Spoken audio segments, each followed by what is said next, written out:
ಇದು ಇನ್ನೊಂದು ಆರೋಪ ನಮಗೆ ಹೊಸದಲ್ಲ. ಅವರು ಅಭಿವೃದ್ಧಿ ಬಗ್ಗೆ ಮಾತನಾಡ್ಲಿ, ಈ ರೀತಿ ಆರೋಪ ಯಾಕೆ? ಸುಮಲತಾ ಆರೋಪಕ್ಕೆ ನಿಖಿಲ್ ಕುಮಾರಸ್ವಾಮಿ ತಿರುಗೇಟನ್ನ ಕೊಟ್ಟಿದ್ದಾರೆ.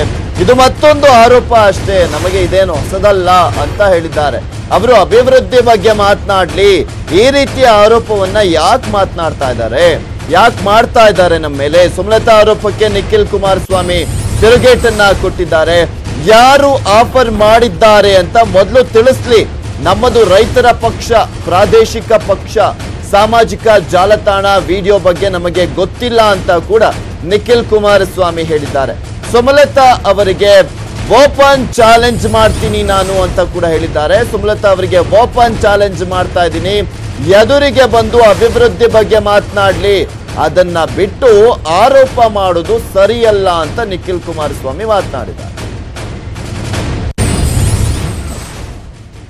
ಮಂಡ್ಯ ಲೋಕಸಭಾ ಚುನಾವಣೆಯಲ್ಲಿ ಆರೋಪ ಪ್ರತ್ಯಾರೋಪಗಳು ಸಾಕಷ್ಟು ಕೇಳಿ ಬರ್ತಾ ಇರ್ತಕ್ಕಂಥದ್ದು. ಈ ಬಗ್ಗೆ ಮಾತನಾಡೋದಕ್ಕೆ ಮಂಡ್ಯ ಮೈತ್ರಿ ಅಭ್ಯರ್ಥಿ ಆಗಿರ್ತಕ್ಕಂಥ ನಿಖಿಲ್ ಕುಮಾರಸ್ವಾಮಿ ಅವರು ಇದ್ದಾರೆ. ಸರ್, ಇವತ್ತು ಸುಮಲತಾ ಅವರು ಒಂದು ಆರೋಪ ಮಾಡಿದ್ದಾರೆ. JDS ಮುಖಂಡರು ಅವರ ಅಂಬರೀಷ್ ಮನೆಯಲ್ಲಿದ್ದ ಇಬ್ಬರನ್ನ ಸಂಪರ್ಕಿಸಿ ಅವ್ರಿಗೆ ಆಮಿಷ ಒಡ್ತಾ ಇದ್ದಾರೆ, ಟೂರ್ ಕಳಿಸ್ತೀವಿ, ಸಾಮಾಜಿಕ ಜಾಲತಾಣದಲ್ಲಿ ಕೆಟ್ಟದಾಗ ಬಿಂಬಿಸಿ ಅಂತ ಸಂಪರ್ಕ ಮಾಡ್ತಾ ಇದ್ದಾರೆ ಅನ್ನೋ ಮಾತುಗಳು ಕೇಳಿ ಬರ್ತಾರೆ. ಏನು ಹೇಳಿ? ಅಲ್ಲ, ಇನ್ನೂ ಒಂದು ಆರೋಪ ಇದೇನು ನಮಗೇನು ಹೊಸದಲ್ಲ. ಪಾಪ ಆರೋಪ ಬಿಟ್ಟರೆ ಈ ನೆನ್ನೆ ಬಹುಶಃ ಬೆಳಗ್ಗೆ ಏನೋ ತಾವು ಪ್ರಸ್ತಾಪ ಮಾಡ್ದಂಗಿದ್ರು, ಏನೋ ಅಭಿವೃದ್ಧಿ ವಿಚಾರವಾಗೂ ಮಾತಾಡ್ತೀನಿ ಅಂತ ಏನೋ ಹೇಳಿದ್ರು ಅಂತ ತಾವೇನೋ ಹೇಳ್ತಾ ಇದ್ರಿ.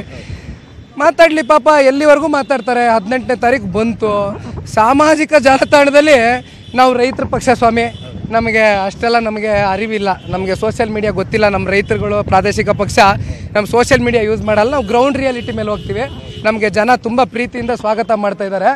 ನನಗೆ ಭರವಸೆ ಇದೆ ನಮ್ಮ ಜನ ಕೈ ಹಿಡಿತಾರೆ, ಅದಷ್ಟೇ ನನಗೆ ಗೊತ್ತಿರೋದು. ಬಿಟ್ಟರೆ ಈ ಸಾಮಾಜಿಕ ಜಾಲತಾಣ, ಈ ಸೋಷಿಯಲ್ ಮೀಡಿಯಾ, ಗೋ ಬ್ಯಾಕು, XYZ ನನಗೂ ಗೊತ್ತಿಲ್ಲ, ನಮ್ಮ ಕಾರ್ಯಕರ್ತರಿಗೂ ಗೊತ್ತಿಲ್ಲ, ನಮ್ಗೆ ಅದ್ರ ಬಗ್ಗೆ ಚಿಂತೆನೂ ಇಲ್ಲ. ಸುಮಲತಾ ಅವರು ಜೊತೆ ಅಂಬರೀಷ್ ಜೊತೆ ಇದ್ದಂತ ಇಬ್ಬರನ್ನ ಸಂಪರ್ಕಿಸಿದರೆ ಟೂರ್ ದುಬೈ ಮತ್ತೆ ಸಿಂಗಾಪುರ್ಗೆ ಟೂರ್ ಕಳಿಸ್ತೀವಿ, 15 ಲಕ್ಷ ಕೊಡ್ತೀವಿ, ಬೆಂಗಳೂರಲ್ಲಿ ಸೈಟ್ ಕೊಡ್ತೀವಿ ಅಂತ ಎಲ್ಲ JDS ಮುಖಂಡರು ಹೇಳಿದ್ದಾರೆ ಅಂತ JDS ಮುಖಂಡ್ರೆ ಸುಮಲತಾಗ್ ಮಾಹಿತಿ ಕೊಟ್ಟಿದಾರಂತೆ. ಅಯ್ಯೋ, ಯಾರು JDS ಮುಖಂಡರು ಕೊಟ್ಟಿದಾರಂತಪ್ಪ? ಅದು ನಮಸ್ತೆ ಅಕ್ಕ, ನಮಸ್ತೆ ಅಕ್ಕ. ಅದೇನೋ ಪಾಪ ಮೊನ್ನೆ ಹೇಳಿದ್ರು, JDS ಕಾರ್ಯಕರ್ತರೆ ಅವ್ರ ಸಭೆಯಲ್ಲಿ ಭಾಗಿಯಾಗಿದ್ರಂತೆ, ಅವ್ರಿಗೆ ಸಪೋರ್ಟ್ ಮಾಡ್ಕೊಂಡು. ಅಯ್ಯೋ, ಈ ಆರೋಪ ಬಿಟ್ಟು ಬೇರೆ ಇನ್ನೇನಾದ್ರು ಮಾತಾಡಿದ್ರೆ ನಾನು ಚರ್ಚೆ ಆಗ್ತೀನಿ, ಓಪನ್ ಆಗಿ ಕುತ್ಕೊಂಡು ಮಾತಾಡ್ತೀನಿ. ಅಭಿವೃದ್ಧಿ ವಿಚಾರವಾಗಿ ಏನಾರು ಅವ್ರು ಬರೋದಾದ್ರೆ ಓಪನ್ ಚಾಲೆಂಜ್ ಥ್ರೋ ಮಾಡ್ತೀನಿ, ಬಂದು ಮಾತಾಡೋಣ. ಯಾರೋಪ ಗಿರೋಪ ಬಿಡೋಣ. ದಯವಿಟ್ಟು ಚುನಾವಣೆ ರೀತಿ ನಡೆಸಲಿ, ಶಾಂತಿಯುತವಾಗಿ ನ್ಯಾಯಯುತವಾಗಿ ನಡೆಸಲಿ ಅಂತ ಕೇಳ್ಕೊಳ್ತೀನಿ ಅಣ್ಣ, ದಯವಿಟ್ಟು. ಇದಿಷ್ಟು ನಿಖಿಲ್ ಕುಮಾರಸ್ವಾಮಿ ಅವರ ಮಾತುಗಳು. ಕ್ಯಾಮ್ರಾ ಪರ್ಸನ್ ನವೀನ್ ಜೊತೆ ಕಿರಣ್, News 18 ಕನ್ನಡ, ಮಂಡ್ಯ.